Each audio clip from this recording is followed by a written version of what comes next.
Dor está presente em até 90% dos pacientes com câncer em estágio terminal. É algo muito prevalente no paciente com câncer, dor, né? Depende muito do tipo de câncer, depende muito do tipo de estágio, né? Câncer de mama, geralmente, tem dor mais quando está relacionado à progressão da doença, quando tem metástase, ou quando faz procedimento, ou quando algumas coisas específicas relacionadas ao tratamento do câncer, né? Vocês mais do que eu devem saber disso. E é algo que realmente é devastador, né? Sobretudo para a mulher, porque a mama é algo assim que representa muito a feminilidade. Então isso mexe com todos os aspectos sociais, os aspectos físicos, emocionais, psíquicos. E nós vamos ver que dor, na verdade, ela está relacionada a tudo isso, né? Então, dor tem a questão física, tem a questão do sofrimento que envolve isso, e a comportamento doloroso que faz parte de todo o processo de existir do indivíduo, né? Então, só para... deixa eu ver se eu consigo apontar aqui. Acho que não dá.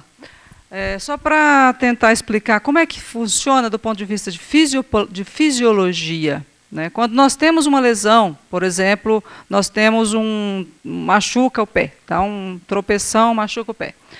Nós temos a liberação de uma série de mediadores inflamatórios, existe uma série de mecanismos que ocorrem naquele local da lesão, e isso é modificado de um processo mecânico para um processo elétrico, vamos dizer assim. Essa informação que ocorreu lá no local onde teve a lesão, ela modifica para uma lesão elétrica, e essa transmissão da informação pelas terminais nociceptivos, infelizmente não tenho como mostrar aqui porque eu não tenho apontador, ela caminha até o sistema nervoso central, e no sistema nervoso central ela é percebida como dor, né? Então, a partir do momento que você percebe que tem dor, quer dizer, o seu cérebro percebe que tem dor, existe uma reação a isso. Uma reação de fuga, uma reação de medo, uma reação de comportamental, uma reação em relação àquilo tudo que está acontecendo. Então, a questão física, ela existe, mas o restante também existe. Existe uma outra questão que nós falamos da dor total, vamos dizer assim. A dor total é aquela situação em que todos os aspectos da vida do doente, da vida da pessoa, contribuem para que ele tenha dor. Então, é o fato de uma mulher jovem que tenha filhos menores de idade, que precisem do cuidado dela, que faz um diagnóstico de câncer de mama, e esse câncer de mama ainda está em tratamento, ela está perdida, não sabe o que vai acontecer com ela, com os filhos dela. Isso contribui para piorar a dor. E, às vezes, até para manter a dor, né? Então, dor é algo que é muito amplo. Não é só um remedinho que eu dou para a pessoa que trata a dor dele. Existe uma questão envolve todo o cenário que essa pessoa está inserida, né? Por definição dessa Associação Internacional de Estudo da Dor, a dor é uma sensação desagradável, obviamente. É uma experiência emocional. Necessita de experiência prévia. Então, o indivíduo, quando o nenenzinho, quando nasce, ele não sabe que ele está sentindo dor. Ele vai saber o que é dor à medida que ele vai crescendo e ele vai tendo consciência disso. Ela está associada a uma lesão real ou potencial. Então, você tem um câncer de mama, tem uma metástase no osso, você tem uma lesão real, que causa dor, que promove dor. Mas você pode ter uma lesão potencial. Por exemplo, quando você fica muito tempo no sol, tem a queimadura de sol. Você começa a ter dor antes de ter lesão tecidual. Tá certo? E, às vezes, a pessoa descreve aquilo como se fosse uma lesão. Por exemplo, não sei se alguém aqui já teve herpes zoster. Alguém já teve? Herpes? Teve dor pós-herpética?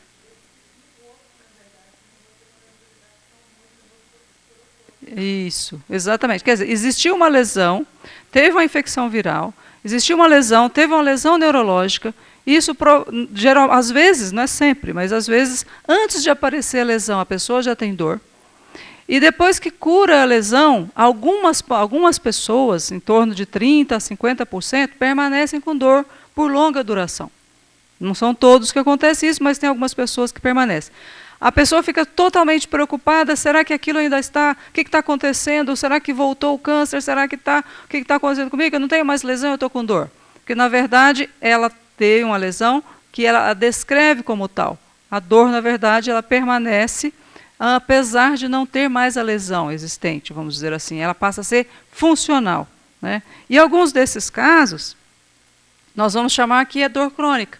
Então, nós vamos diferenciar isso. O que é dor aguda e o que é dor crônica?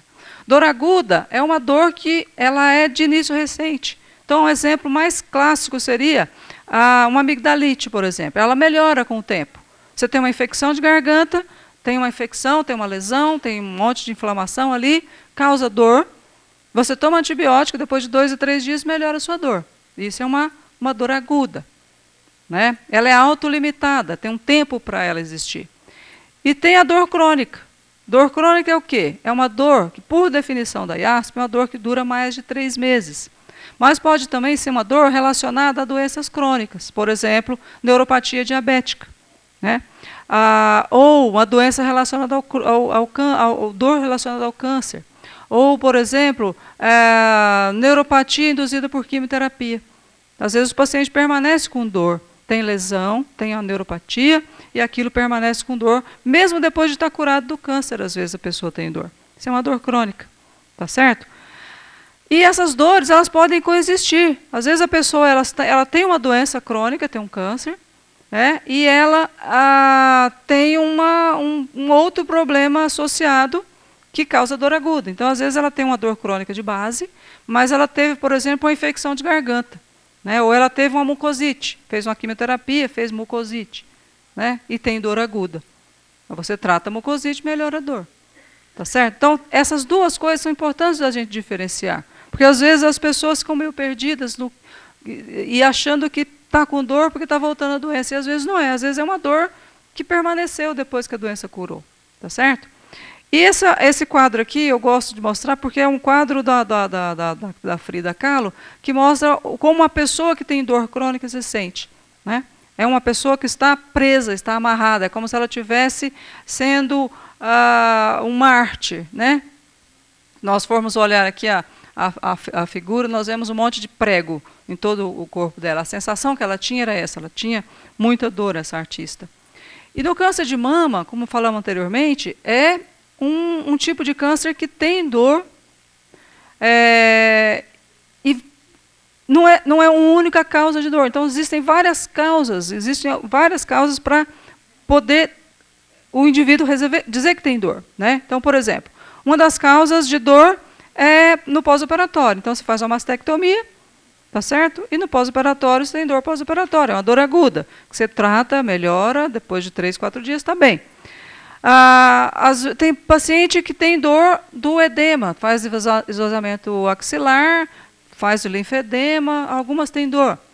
Tem outros pacientes que têm dor por compressão do plexo braquial, né? Às vezes o próprio, quando ainda está tratando, faz alguns gânglios no plexo braquial e faz compressão do plexo e tem dor neuropática no braço, né?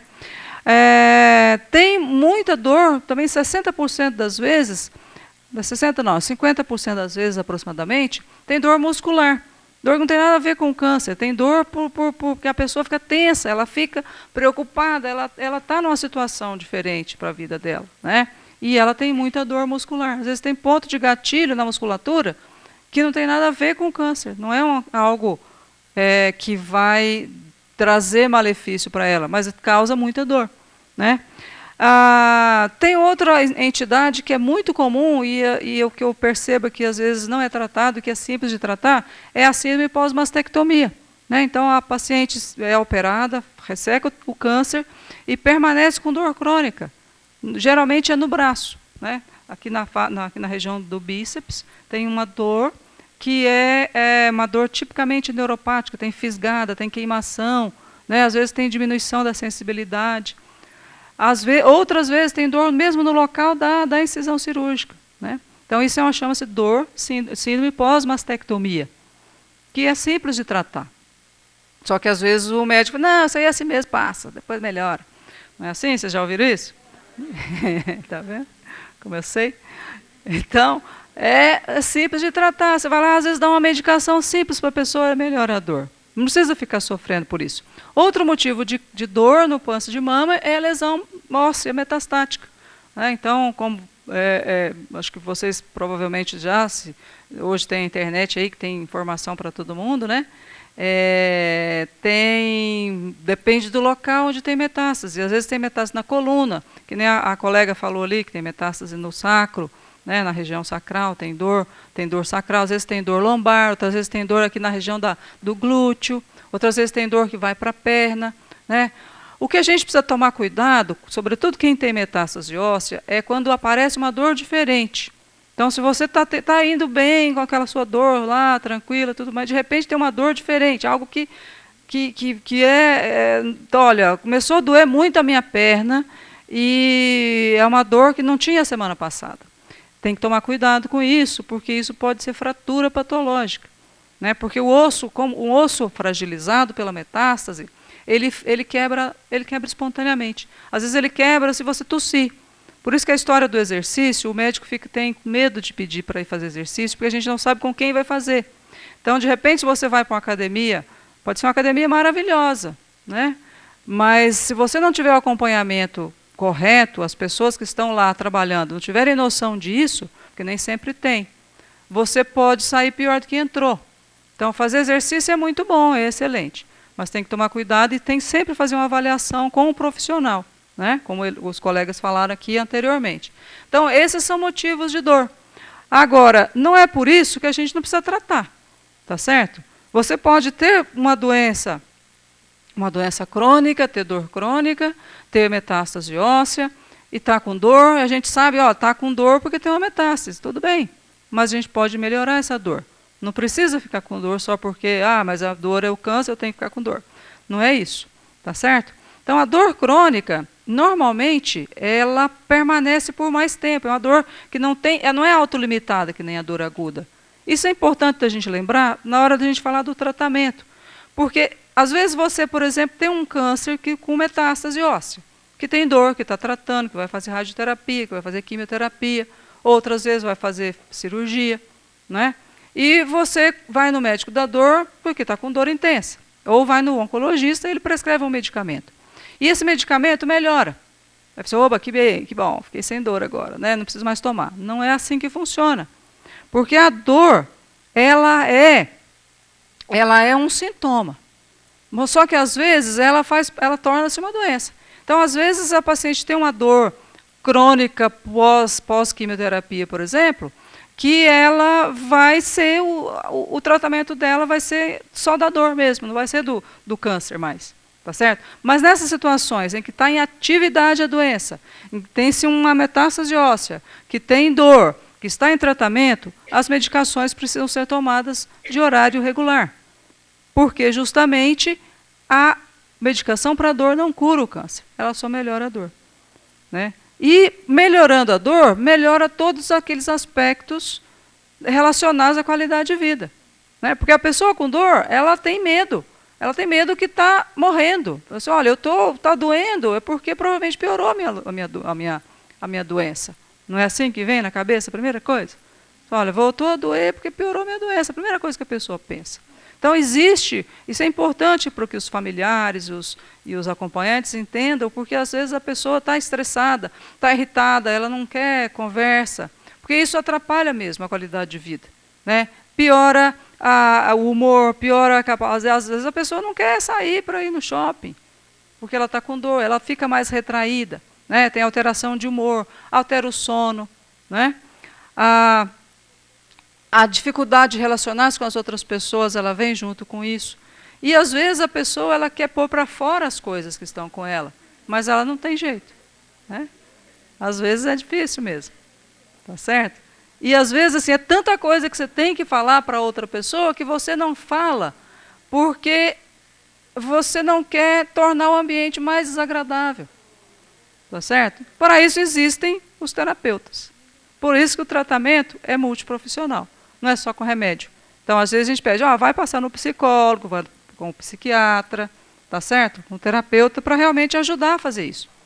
E o tratamento da dor, repetindo mais uma vez, ele é feito com múltiplas ações. Então, é medicamento, é a terapia comportamental, é acupuntura, é massagem, exercício físico. Todas essas coisas fazem parte do tratamento da dor, né? Em relação especificamente ao tratamento farmacológico, que é aquele que nós prescrevemos lá para os pacientes tomarem, nós geralmente usamos mais de um remédio. Dificilmente a pessoa fica bom com um remédio só. Às vezes fica, mas é difícil. Às vezes nós precisamos usar 3 ou 4. Né? Então, assim, olha, eu vou dar uma dipirona, vou dar um tramadol e vou dar também a amitriptilina.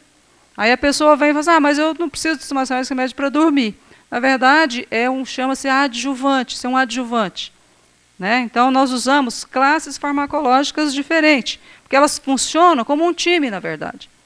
Essa figura é uma figura da Organização Mundial de Saúde, que em 1986 fez um documento com vários experts em dor do mundo para ensinar os médicos a tratar dor. Apesar disso, ainda hoje tem muita gente com dor que não está sendo tratada adequadamente. Então, a OMS ela fez com que fez essa escada baseado na intensidade de dor da pessoa e o que eu posso usar para aquilo. Então, por exemplo, se a pessoa tem dor leve, o que o médico vai prescrever? Vai prescrever dipirona. Se a pessoa tem dor moderada, né, que é uma dor que não é mais tão leve, mas também não é uma dor muito forte, eu posso prescrever um opioide fraco, como, por exemplo, codeína e tramadol. Mas se a dor é forte, não é tramadol que eu vou dar, tá certo? Eu vou dar um opioide forte. Para dor forte, opioide forte, certo? E isso é a que a gente chama de escada analgésica da OMS. Como vocês podem ver aqui, tem 2 setas, uma que desce e uma que sobe.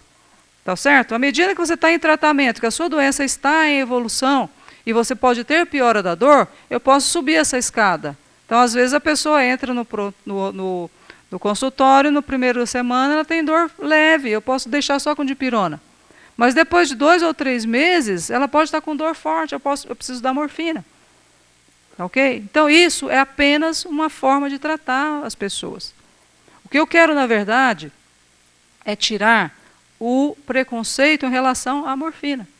Porque a morfina é só um remédio, que é feito para tratar a dor. A gente não dá morfina quando a pessoa está morrendo. Tá? A gente dá morfina quando a pessoa tem dor. Certo?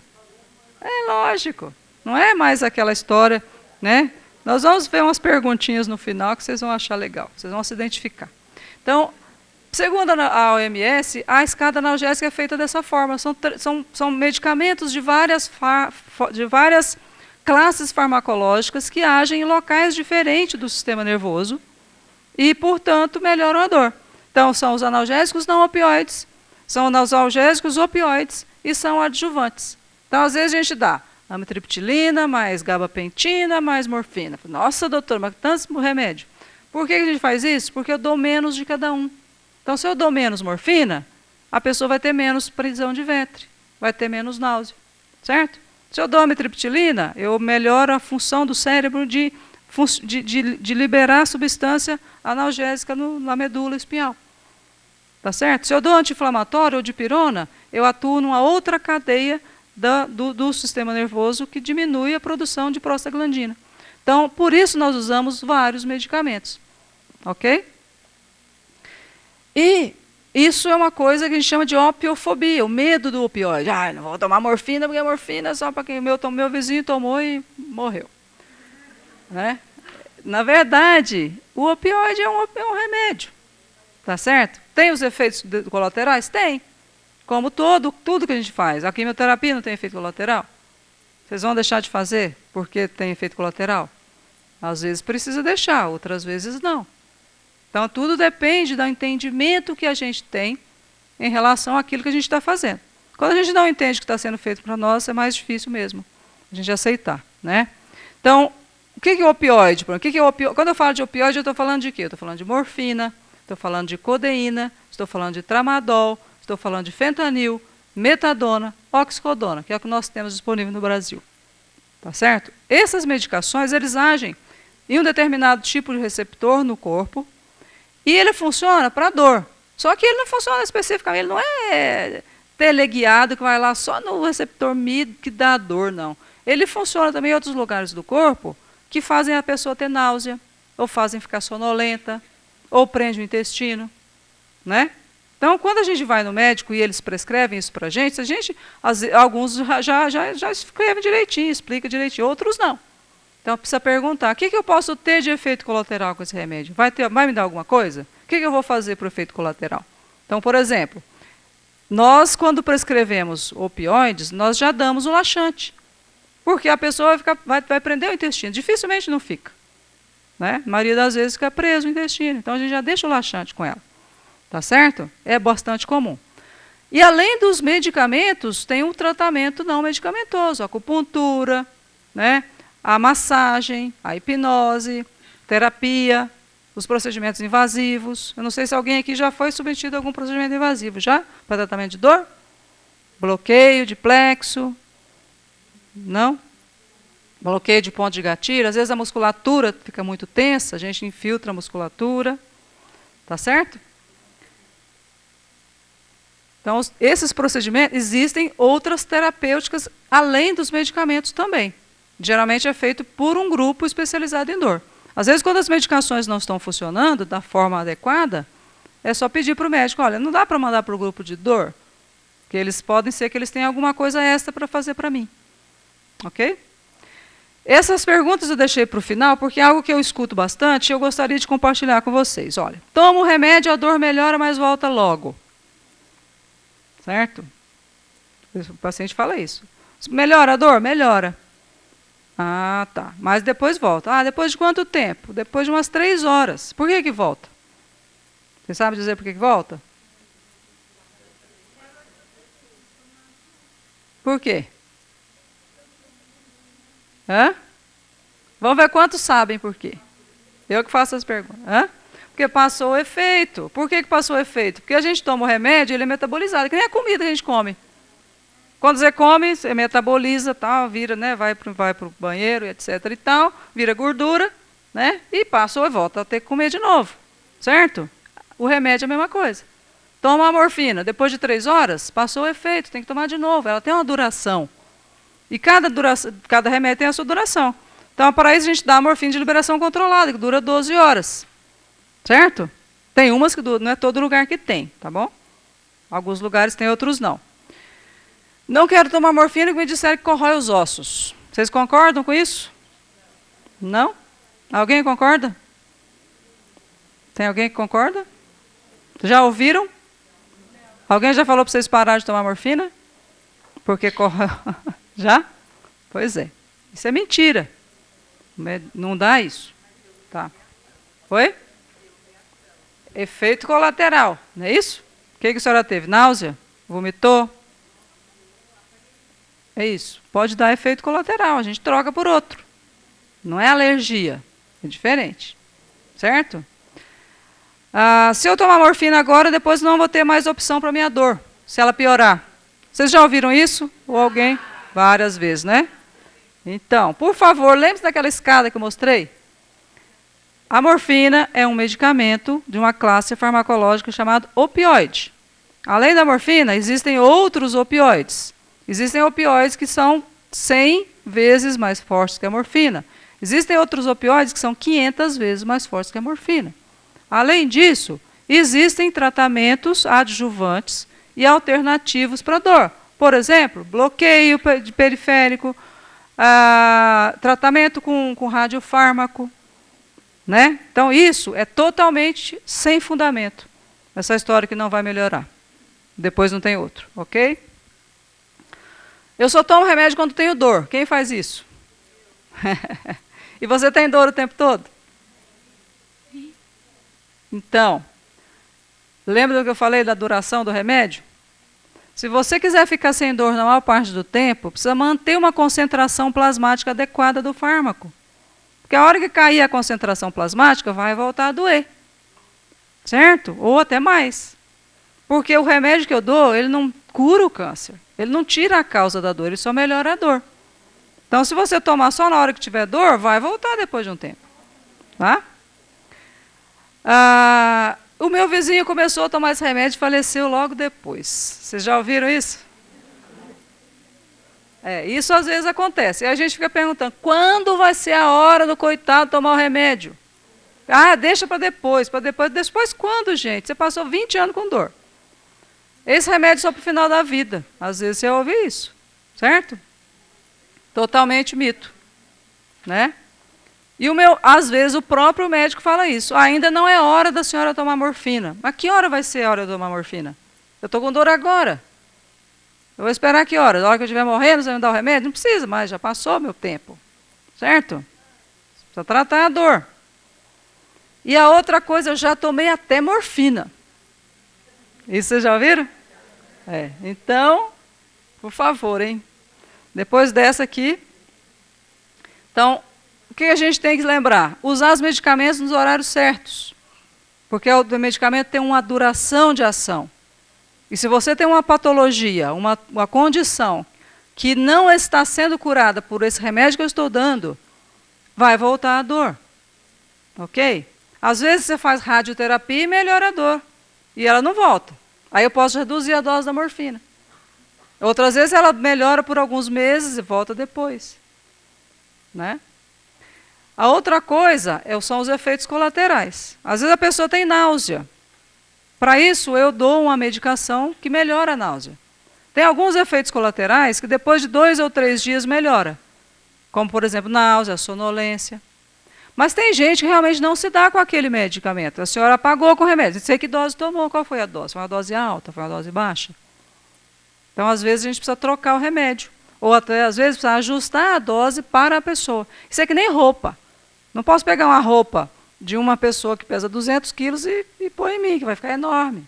Ou o contrário. Né? Cada um tem... Geneticamente, somos diferentes. Então, nós respondemos diferentemente aos outros fármacos. Tá certo? E qualquer dúvida que tiverem, sempre perguntem para o médico de vocês. Doutora Ângela, muito obrigada.